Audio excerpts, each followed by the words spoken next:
Another thing that we have seen is that solar facilities bring additional tax revenue to the economic base without bringing additional tax burdens. There's no additional kids going to school needing for additional school space or teachers. There's not a need for additional police power.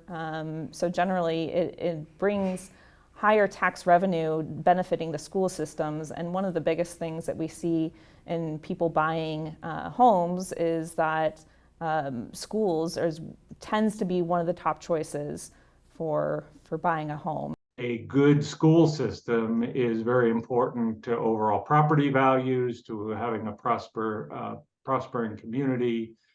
And what I've also seen is that schools tend to be the central focus for a rural community. Having better schools tends to improve real estate generally. And so with the additional tax revenue that solar brings to community, that it tends to go to the school and improve the overall school system.